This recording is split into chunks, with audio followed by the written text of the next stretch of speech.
Good morning. So ngayon, alis ako. Mag-check ako ng mixer. Mixer for my dough. Yan. So kasi nahihirapan ako bumili yan. Kailangan ko bumili ng heavy duty na mixer dough. Okay, so this is my outfit today, guys. Look at that. So I'm still a bit fat, but I'm sexy. Yeah. Assuming, medyo na, kasi yung tanong ko, hindi ko siya kapalagat na. Looks pregnant, you know? Okay, picture. That's fine. Dito ko talagang yes, kasi na, medyo tight pa siya. Tight. Yan. So ngayon, alis tayo. So, ngayon papunta na ako sa ngayon sa mall. Magpipingin ako ng mixer. Mixer.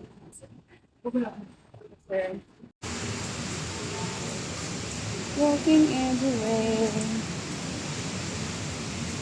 So, tingnan natin kung may mixer na heavy duty na mas mura. Kasi ayokong bumili sa online. Baka kasi magkaroon ng problema at hindi ko agad maibalik. Kasi pag once talaga bumibili ako ng online, hindi ko talaga, wala nang ganang bumalik ng items.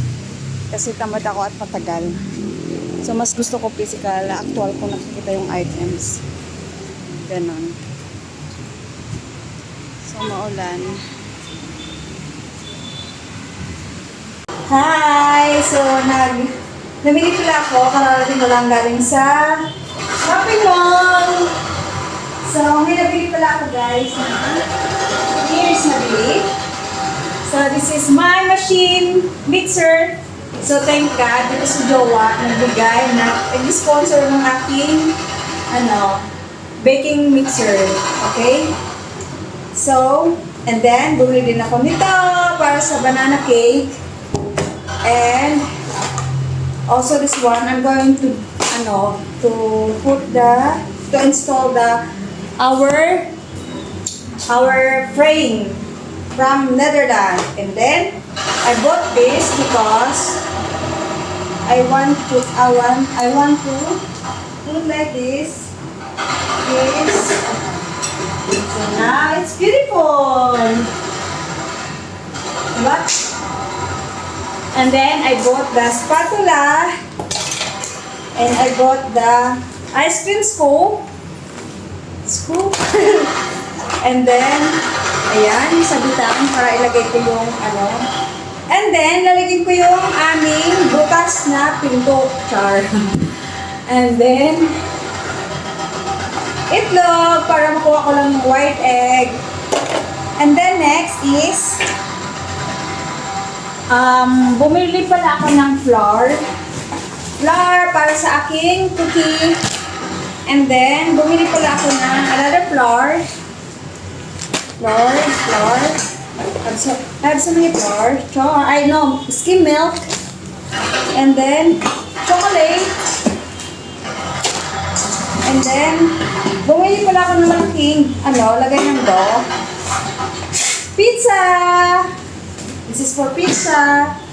Because gagawa ko ng pizza tonight.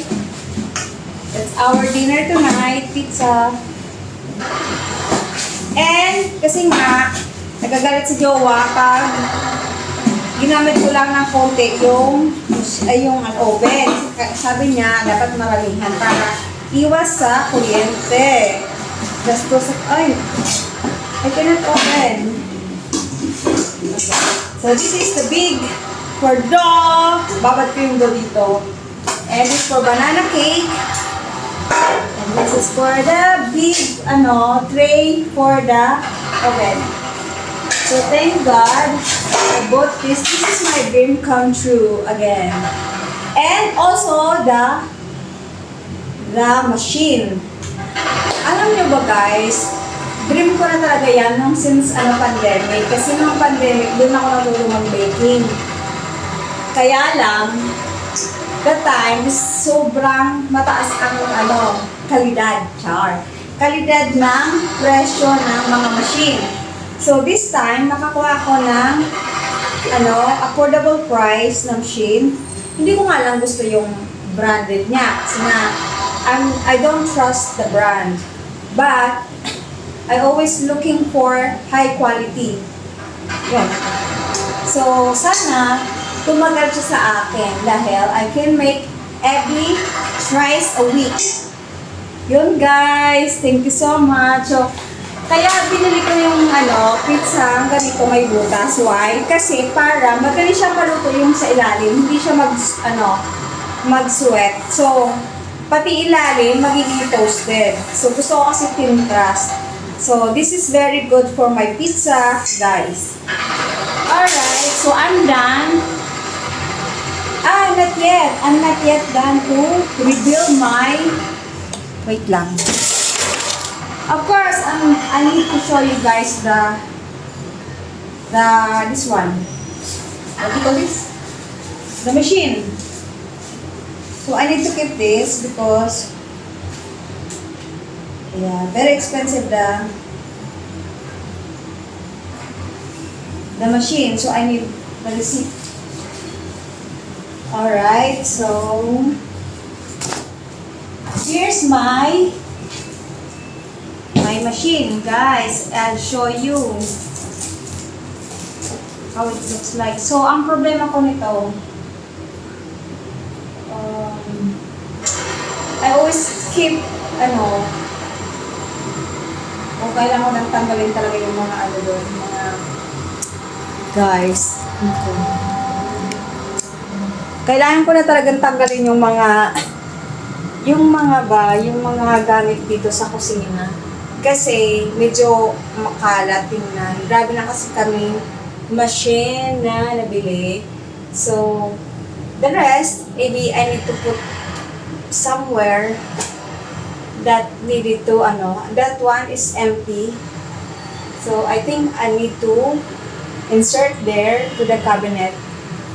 Let's see. Bye! Thank you. Papakita ko mamaya pag start na ako ng baking with the machine. Super thankful ako, guys, kasi nga na-afford ko na to dahil kay Jowa. Jowa, my sponsor. So, guys, magiging construction repair ako ngayon. Kasi lalagyan ko yung aming mga butas-butas. May butas kasi din yung dati nag-aaway kami ni Jowa.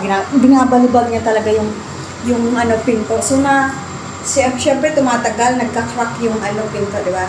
Yung sa may wall, babalibag na yan. So, and then ngayon, aayusin ko, guys. Ay, ito yung pang-ayos ko, guys.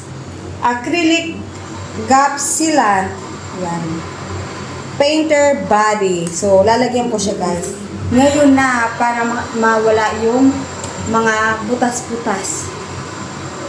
Guys, thank you for watching and please paki-share ng aking video, guys. So, this is starting of my business. Very small business through online. So, paki-follow ng page ko, Chang Haven Cook. So, gagawa na tayo ng pizza. Ito yung dough. So, kukuha lang tayo ng so, hindi natin kukunin kasi magtitira lang tayo. So, pintas na super dilo. Kailangan ng isa.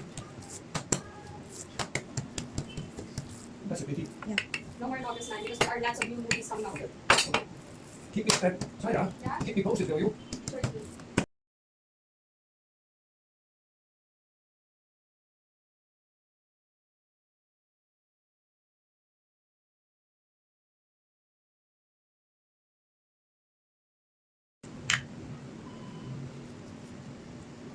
Look. It's a pizza, pizza! So first, to expand, wait for a while. Wait for. Yeah.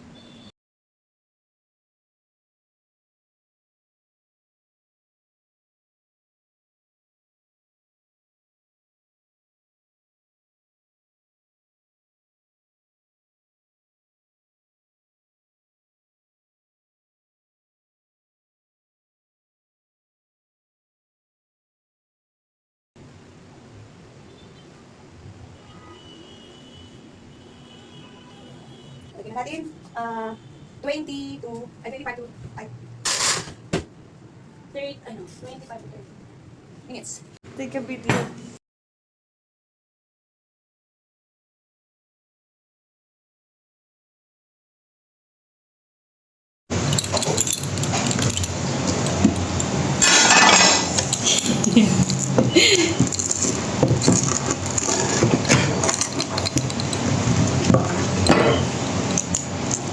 Tubig, di ba? Mas mo. Are you going to do that in Bicol as well? When you go back to Bicol? Yeah. Hmm? Yeah. Right, okay. Where are you going? She's going back to Bicol to live there. No. Yeah. Crunchy! Thank you.